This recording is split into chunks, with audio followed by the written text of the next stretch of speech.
mbokk yi ñuy teewlu ci Seneweb TV dal leen ak jàmm ci xibaaru bés bi lu ciy gën a fës bokk na si tiis ak nakkar baskan ba yeewoo ca Daaru Musti nekkee ba tey jilee gannaaw ba fa te Mamadou Ka ay atam toll si fukk ak ñeent ak jaasi ni ki àjjuma bi la ñu génn ca ba ñuy amal ab match ba football naka noonee nag waajur bu góoru xale bi nga xamante ne ni mbir mi daf ko jàpp lool yëkki na ci ay kàddu wax rek kàddu yu ko doomam ji mujjee xamal ñu fas yéene leen ko jottali ña nga xamante ne ni ñoom ñoo faat bébé Lassana Wagne am juróom-ñaari weer gannaaw bañ ko tëmbalee ci ab den daal dinañuy wax lépp na mu demee ca kanam enquêteur ya la ñu xam le yëpp nag dinañ leen ko xamalit ci les xibaar ay éléments yu commissariat bu Saly Portugal daal dinañuy teg loxo charlatan bi lee di ak moom nag da doon tëddee rek ay clientam ne nag ngir mu sëy ak ñoom daal mooy tax ñu daal di wér moom moomee nag daal dinañu koy mujjee teg loxo armée sénégalaise gi engagé na talaata fukki fan ak juróom ci weeru mars ci suba ay combat wu sol way la ay xeex di rek koy jëmale ci ay rebelu MFDC bu ñu sukkandikoo ci ay média locaux yu bëri jàppante yi mi ngi am sax ca fu ñuy waxee Karunar di benn si ay base Salif Sadio li ni mel xibaar yi ñu ci am yëpp dinañ leen ko dégtal ca na mu gën a yaatoo lu ñeel langue politique bi dinañu ci xuus neexoo amatul jamono ji le may wax ak yéen ci waa PDS jógee ko ci élection locale yi ñu doon amal ñaar fukki fan ak ñett ci weeru janvier bii la ñu weesu ci njeextalu ab assemblée générale nag ay libéraux yu Touba la ñuy exiger dinañu leen ko dal di jottali mu des ay bés képp ngir njeextalu révision yi liste électorale yi ngir lu ñeel élection législative yi waaye nag mel na ni yenn émigré sénégalais yi dañu am ay jafe-jafe ngir déplacé wu ci bërëbu wotukaay ya way laa rek ngir bindu ca liste ya naka noonu la si Pastef birali ab communiqué di dànkaafu dana yàddu ci mbirum meeru Sindia ba ñu teg ko loxo ni ki talaata fukki fan ak juróom benn ci weeru mars brigade de gendarmerie bu Saly Portugal jàpp ko Thierno Diagne defeere nañu ko démb moom moomee nag la ñu koy reproché daal dinañu koy xam ñu fas yéene leen ko jottali njiitu réew mi Macky Sall jël na stratégie gu yees ci wàllu mbënd mi Macky Sall nag ak nguuram indi nañu coppite ci gestion mbënd mi nga xamante ne ni daani xussi suñu réew mi la di Sénégal ana ban stratégie lañu ci teg dinañ leen ko xamalit ci les xibaar Ousseynou Ly daal dinay xamle benn dossier bu nga xamante ne ni moo mun a boole Macky Sall ak Ousmane Sonko ne Ousmane Sonko sax nee na dossier boobee képp moo mun a tax mu liggéey ak kile di njiitu réew mi Macky Sall mu doon janook taskatu xabaar yi nekk démb ci àllarba gi Maître El Hadji Diouf xam leen rek lu bëri jëmale ci coalition ku jéggi leen di Yewwi Askan Wi waaye itam ci mbirum Adji Sarr ak Ousmane Sonko si lu ñeel sortie bi nga xamante ni Ousmane Sonko mujj na ko def ne rek Adji Sarr dañu ko bëgg a faat maître am na la mu ca xamle waaye itam xamle na ña nga xamante ne ni ñoo di rek ay ndawam Sonko ya koy woo ak yónnee bataaxal rek di koy tëkku ak yi ni mel. Malick Gakou àdduna ci mbirum Ousmane Sonko bi daal di ne nag mi ngi yuuxu di dénoncé ba fu baatam toll acharnement bu jéggi dayo bu Ousmane Sonko di dund laata mi samp ay laaj ya nga xamante ne ni dinañ leen koo xamal ca na mu gën a yaatoo lu ñeel wàllum people lañu cay àddu bokk na si mbirum actrice bi lee di Big Mama moom nag dañu ko jiiñ rek kuy jaay boppam ci réseau social bi lee di TikTok tax mu mer ba futu génn di indi ay leeral ak rek wax la muy jànkuwantel bés yi ak la nga xamante ne ni daal dinañ ko koy teg kii la di Adamo daal dina Willy Pandé Ndiaga Ndour ak Amina Poté tey défendre kii la di Viviane moom moomee sa Adamo xam ne la na ay mbir yu doy waar ya nga xamante ne nii la daal di wax ci kii de rek di Amina Poté loolee yëpp bu weesoo ñu toftal ci xibaaru tàggat yaram gu ñu koy ndar képpe mbokk yi li lee mooy tënk yi ngeen taaxir lu nees tuut gannaaw bàkk bi ñu daal di koy yaatal. mu nga ko nuyu leen bu baax a baax yéen ñu safoo Seneweb di ci taatan seen ay xibaar yu weex te wër tiis ak nakar la askan ba yeewoo ca Daaru Musti nekkee ba tey jilee gannaaw ba fa aba faate Mamadou Ka ay atam toll si fukk ak ñeent ak jaasi àjjuma bi lee ñu génn ca ba ñuy amal ab match ba football ñàkkub doomam ji jàpp ko lool Aliou Ka nekkee nag nee na nag am na lu ko métti lool ci anam ga doomam ji le génne àdduna nga xam ne yaakaar bu rëy la woon ila moom la amoon ci moom ba ñu ko goreeb jaasi nag Mamadou tàggatoo nag waajuram bu góor ba ñu koy évacuer ca centre de santé bu Daaru Musti papa ji nee na ci oto ba la toogoon tëddal Mamadou ci ay moom ba ñu koy évacuer hôpital Mamadou ne ko ajë sama papa ji laata muy noppi ba tey jile waxaatul mu xamle ko moom Aliou Ka waaye nag ak méttit bu ñuy gis yëpp ci xar kanamam jël na lépp wéer ci loxo yàlla way la delloo ka ca waaye teewul daal mi ngay sàkku yoon def ca liggéeyam ca fàttali musi nag ba bi mi ngi am ci ba ñuy amal ab match bu xarito bu ay ndaw bu quartier millionnaire bu Daaru Musti organisé ca village bu Mbegere ba ñuy joué nag rek am benn choc ci diggante Aba ak MK seen xol ya jóg tax ñu songob xeex laata Aba di jël jaasi ba mu yoroon gor ko Mamadou Ka ci anam bu doy waar tax mu mujjee ci wuyu ji boromam. musiba naroon na am talaata bi la ñu génn ca quartier Thieng nekkee ca commune bu Dara ab waaye buy wuyoo si turu ba Sadibou Sow ay atam toll si rek ñaar fukk ak juróom-benn sokkeekoo ca village bu Widdu Tingoli ca commune bu Tessékéré département bu Linguère nga xam ne àndul ak xelam moo doon jéem a xaru ba ñu añee nag ba pare la ndaw googe di Sadibou Sow génnee kër ga ngir dem jeexali ay fanam mu yor buum ca loxoom Sadibou daa jubali ca benn garab bu nekkee fu soriwul dara ca seen kër ngir xaru bu nekkul woon gaawaayu dëkkandoo ya musiba dina doon am ñu yëgal leen ko ay ndaw ba gendarmerie ba ànd nag ay agent de santé daal di fay wàcc ca na mu gën a gaawee ngir évacuer ko kër docteur xibaar ya ñu ci mujjee jot mi ngi am féex bu baax a baax gannaaw ba mu jëlee garab ya bu ñu sukkandikoo ci suñu source Sadibou Sow mën nañu ko bàyyi ëllëg mu delluwaat ci famille am. ay éléments yu commissariat bu Saly Portugal daal di nañuy teg loxo charlatan bi leen di ak bu ñu sukkandikoo ci journal bi lee di observateur moom moomee nag da doon tëddee ñamuy faj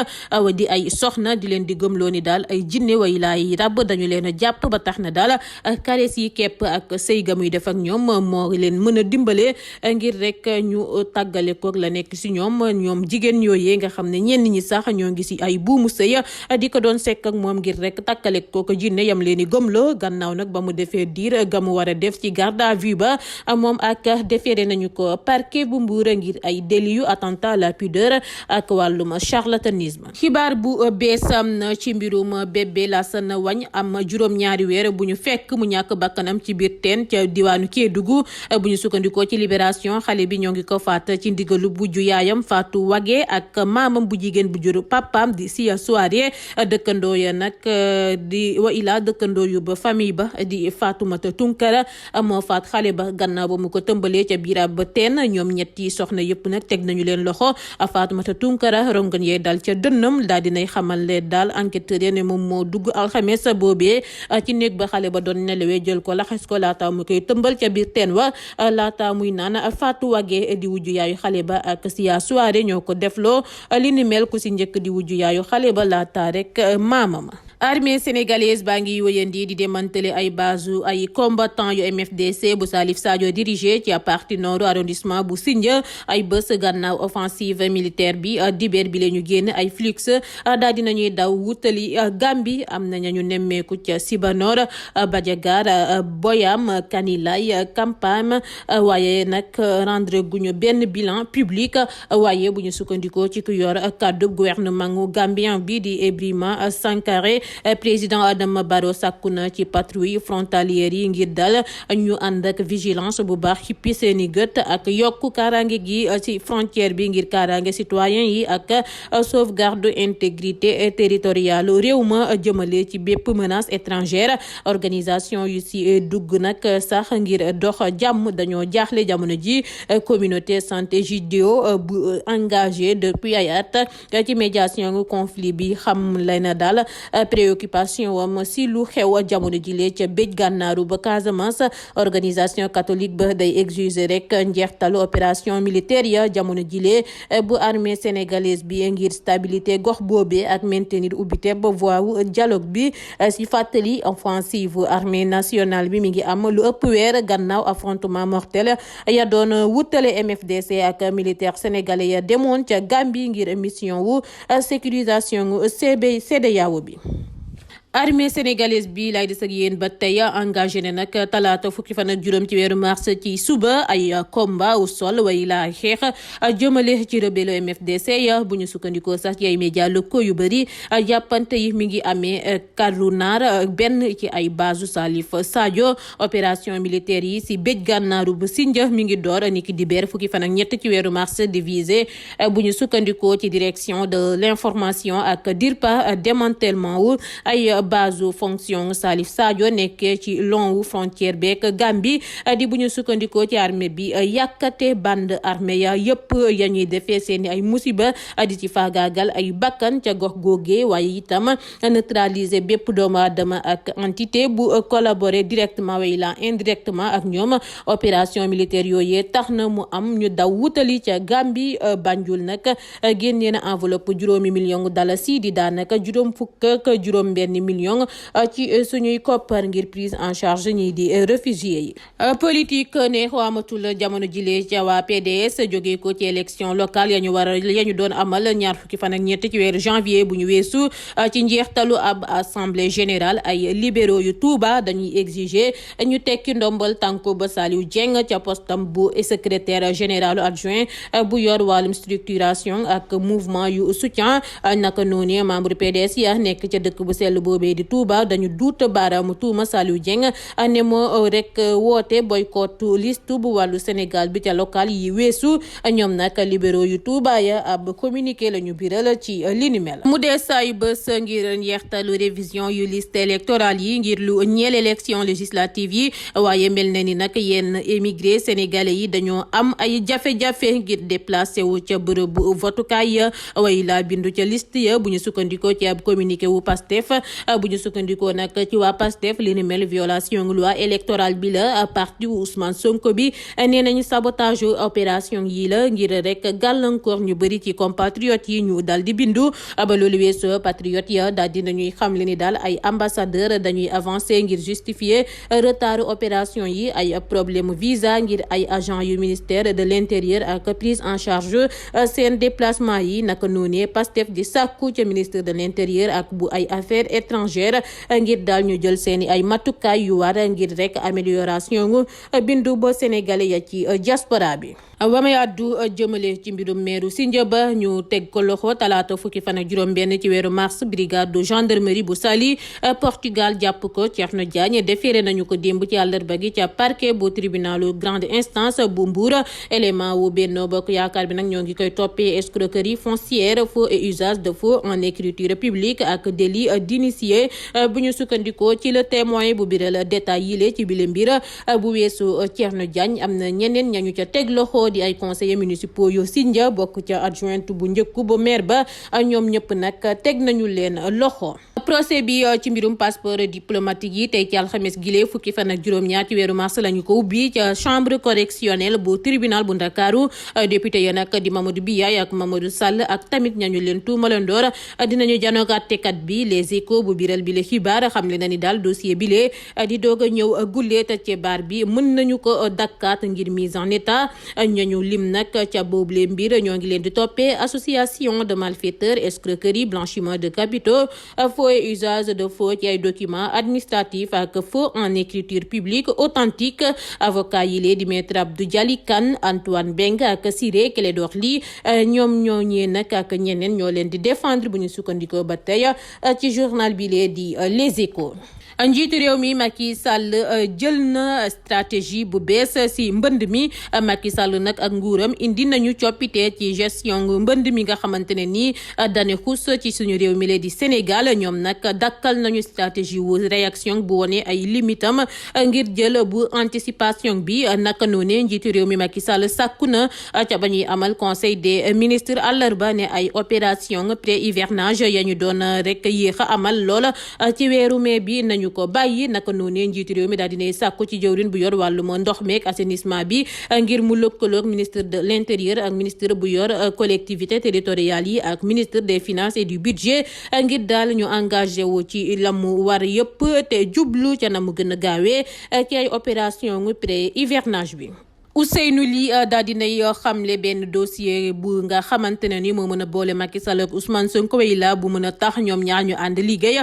ci RFM nag la xamle ni Ousmane Sonko pare na ngir taxaw ci mbirum crise Casamance bi ngir askanu ba Sénégal bi te nee na ci dossier boobee képp la rek nanguwee liggéey ak kile di Macky Sall ngir jàmm am ca diwaanu Casamance ba tax daal mu nekkoon nag waruñoo taxaw tey ne kile di Ousmane Sonko waxul ci lu xew ca diwaanu Casamance te armée bi dafa am la ko tënk ba tax na nekkul ne saa su ne rek mën nga génn di ci yëkki ay kàddu mu doon janoo ko taskatu xabaar yi ni ki démb ci àllarba gi Maître El Hadji Diouf xamle na ni coalition kujje gi di Yewwi Askan Wi danger la ci Sénégal ndax ab bande ba manipulateur lañu ay kàccikat lu ñeel ñetteelu mandat bi Maître El Hadji Diouf nee na daal mënu ko contre même bu dee Macky Sall amu ca droit bu dee nag parrainage yi maître la mu ca xamle mooy daal kujje gi pareegul ngir dem ci élection yi lu ñeel lu Sonko xamle woon ni bakkanub Adji Sarr mi ngi ci xottub gerte ñam ko sekkal bi le complot bu rek moytuwulee dinañu ko faagaagal maître la mu ca xamle moo di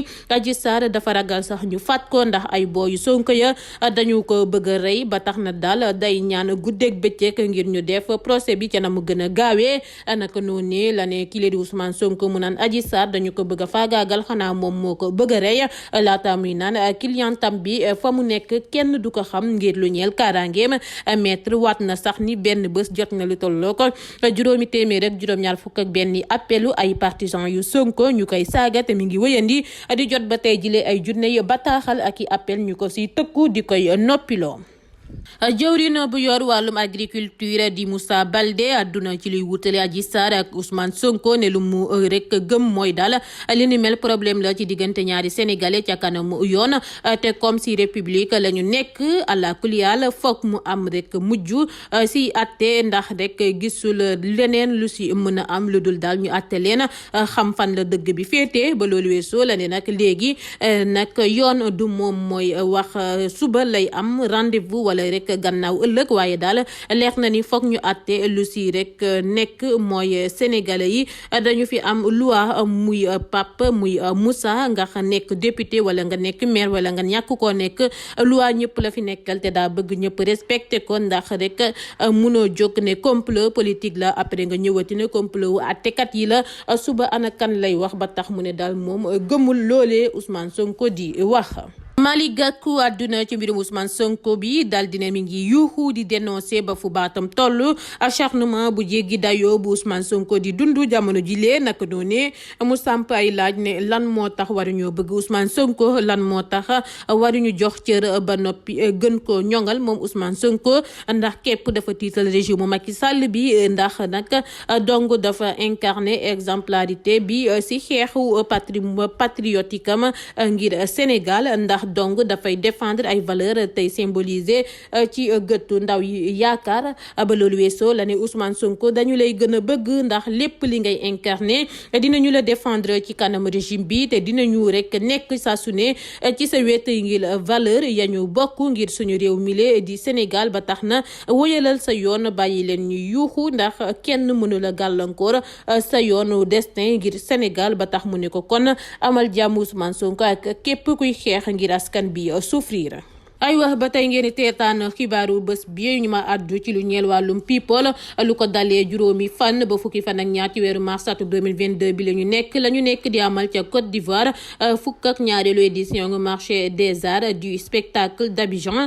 palais de la culture Treichville nag dalal na lu ëpp 35 000 visiteurs bés bu yàlla sàkk lu ëpp 50 artistes locaux lu ëpp 20 artistes africains 20 artistes yu jógee ko ci yeneeni continent ya 400 experts culturels nationaux ak internationaux 200 spectacles ak yeneen i activités ngir nag Sénégal Aïda Samb la ñu primé ca rek Côte d'Ivoire ganna ba mu nekkee lauréat prix Mazabi ngir qualité wu ay prestation wam muy faral di exposé daanaka rek yaramam bi yëpp ci réseaux sociaux yi ak rek col ko yu sexy ya muy sol actrice bi lee di Big Mama lu ne la ñu koy yëkk ci TikTok bi dem sax ba di ko tuumal kuy jaay boppam li ni mel merloo ko ba futtu tax mu génn ne daal comprendre la sénégalais yi ndax nit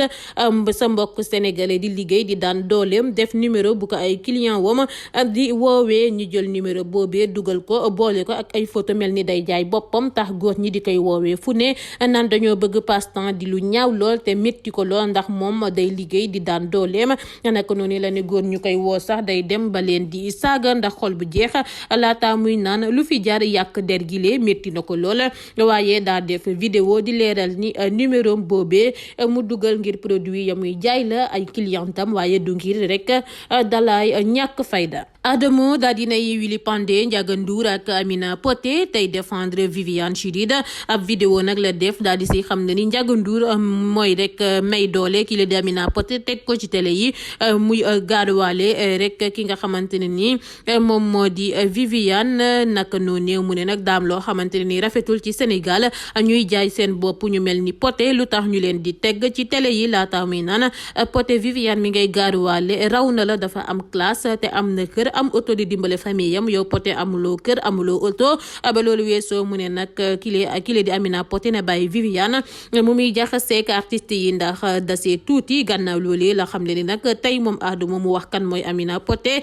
du tous ci baar la doon liggéeyee baaru mbay ja doon jaay boppam di tuux di naan yaayam feebar dof mu jàpp ko dóor ko ay coup daw dem ca France foofee la ñu ko woowee ne ko yaayam génn na àdduna ba tax na tekkiwul dara te ex jëkkëram moom moo tas sëyam gilee mu xamle ko moom Adamo. Noonu laay xuusee ci xibaaru tàggat yaram ñeenti gaynde ñooy dem quart de finale 8e de finale Ligue des champions yi bouclé nañu ko te xam nañu 8 formation yu disputé quart de finale bi l'édition ñeenti internationaux sénégalais nag dinañu ca bokk juróom-ñaari gaynde la ñu woon ca ndorteel la waaye ak éliminatoire 8e de finale yu bu Gana Gueye ak Abdou Diallo Paris Saint-Germain ak Fodé Ballo-Touré bu Milan ca phase groupe bi Sénégal ñeenti gaynde ñoo koy représenté ci quart de finale Ligue des champions yi di Edouard Mendy Sadio Mané Bouna Sarr ak kile di Boulaye Dia mu nga ko xibaar yi daal dinay buur jaajëfal leen bu baax yéen ñu ko doon teewlu te leen di dig daje ba ëllëg ak jàmm ak yeneen i xibaar.